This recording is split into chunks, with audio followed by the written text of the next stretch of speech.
This is Dr. Viktor Frankl, professor of psychiatry and neurology at the University of Vienna. On top of that, president of the Austrian Medical Society for Psychotherapy. On top of that, he's the author of some of the widely read books in our time. Among them, From Death Camp to Existentialism, The Doctor in the Soul, and his newest book, Man's Search for Meaning.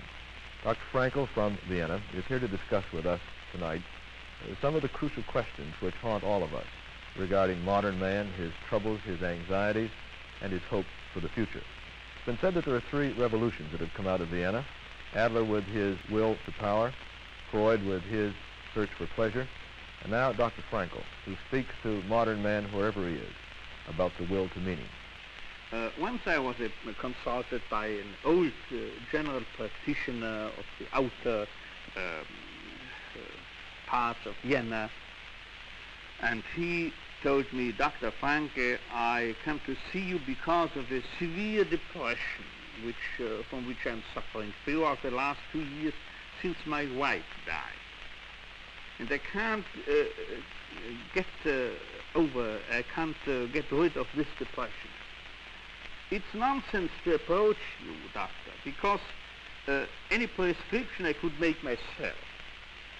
But nevertheless, I had the feeling I should speak to you, talk with you. And then there was a pause, and he asked me, what should I do? And I didn't give him any advice. I didn't tell him anything, but I just asked him a question. I asked this old doctor, tell me, doctor, what would have happened if you had died first and your wife would have had to survive? Had to survive, right. Thereupon he said, oh, how this would have been terrible, how she had suffered. Thereupon I retorted, well, this suffering, doctor, your wife has been spared this suffering, and it was you who could spare her this suffering. But now, as it were, you have to pay for it. You are billed for it. By the fact that now you have to mourn, you have to suffer. You have to survive her. This man looked me up, and then he stood up, gave me his hand, and silently left my office. He found consolation in this reversal of attitude toward a fate which could no longer be changed. I could not revive his wife, you understand? Right. But I could change his attitude. Suddenly he saw a meaning, the meaning of a sacrifice. At the same moment, there was no depression any longer. He could overcome this depression. It remained still suffering, but it was suffering for the sake of somewhat. So you're saying the events of life, apart from meaning, are useless. Man cannot be healthy without meaning, without a meaning beckoning him. He could not even remain alive. You know who has said this? Albert Einstein. Mm-hmm. Sounds familiar. No psychiatrist.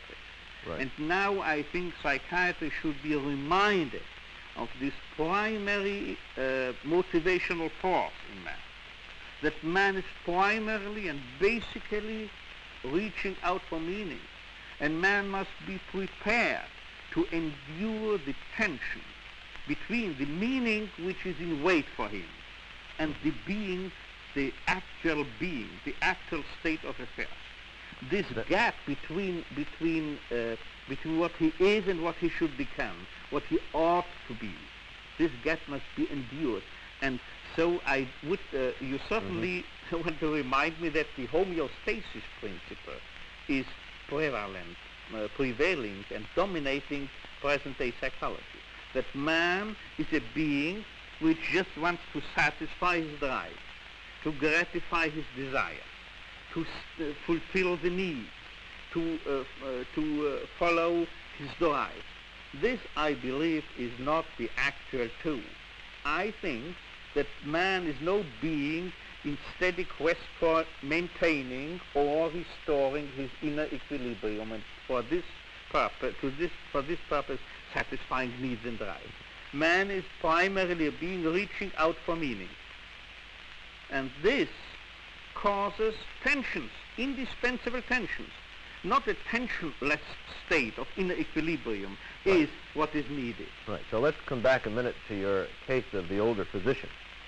Now, a lot of present-day psychotherapy would concentrate on reducing his pain and his anguish.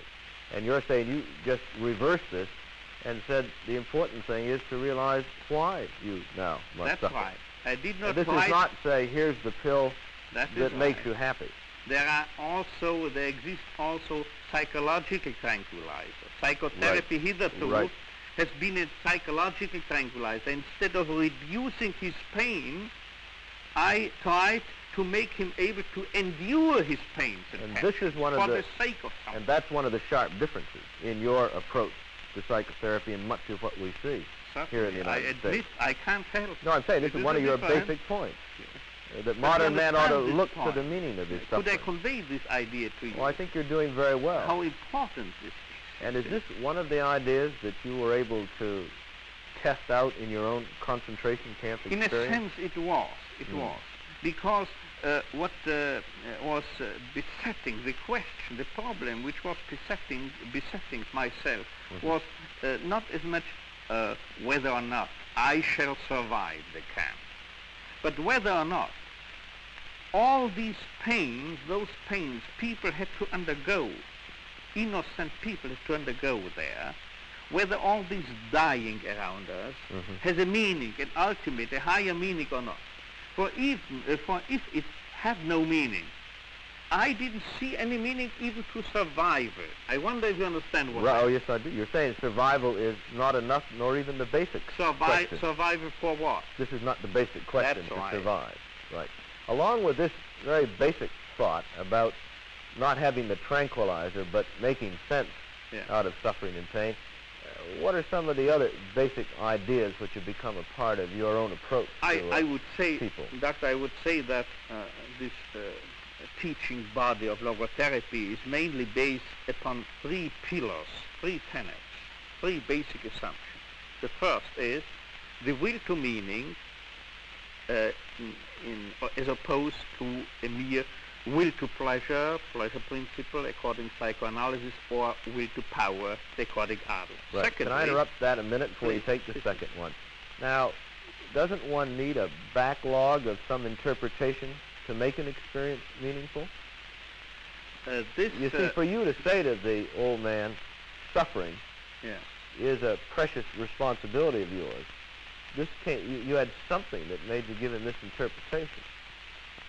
Certainly, but I could evidence that even the simple man, average man on the street, is primarily or ultimately, whatever term you would prefer, searching for meaning.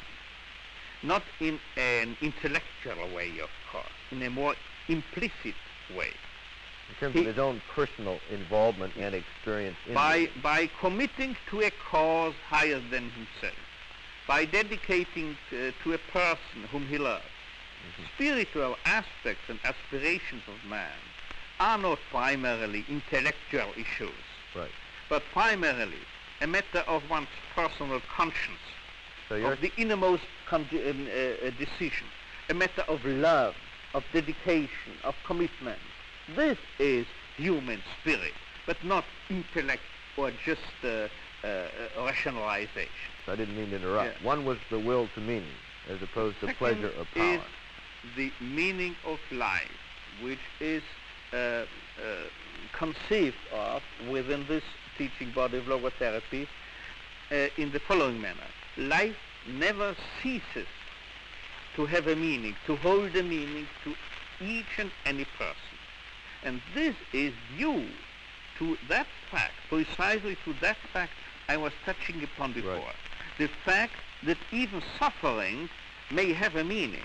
Of course, no suffering which is take-shouldered in a masochistic way, let's say unnecessary suffering. But that suffering which is imposed upon ourselves by fate, which is unavoidable. By the events of life. That's right. Which may not be related to the quality of one's person. That is right. And such necessary, unavoidable suffering, inescapable suffering, It depends. What matters and counts is how we shoulder this suffering, how we approach this, the attitude which we adopt in such a situation.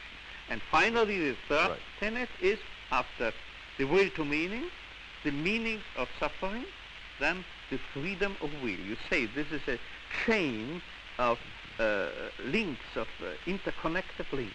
Now, an example of the freedom of will.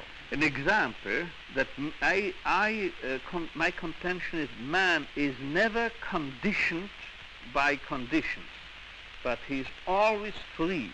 He is never free from conditions, but what he is free is to take a stand toward the conditions confronting him. In other words, when your parents were in a crisis situation, you couldn't control the circumstance, but you could elect to stay or to go. I had the opportunity to kill Hitler, but I had a chance to do what was demanded of mine. But let's apply a more trivial example. I'm not responsible that my hair is gray. However, I'm responsible for the fact that I, for instance, did not go to the hairdresser having him tint my hair. Then, do I understand you're saying in part that what's important is not only how you feel, which is where I think we so often concentrate, but what's also important is what values you hold that then determine the meaning of your feelings. Certainly. This is a very important factor. This is where I think we don't get with it. Yes. Because let me quote a very fine sentence once uttered by Karl Jaspens, the great existential philosopher, who said, what man is, he ultimately has become through the cause which he has made his own. Was der Mensch ist, das wird durch die Sache, die zu seinen macht. We cannot find ourselves, our identity, except by devoting, committing ourselves to something or someone. We cannot struggle for self-actualization except through the detour of devoting ourselves to a cause, to the world, around the way guides us around the world, and not by direct intention of ourselves. Right, that's a magnificent point. We're running out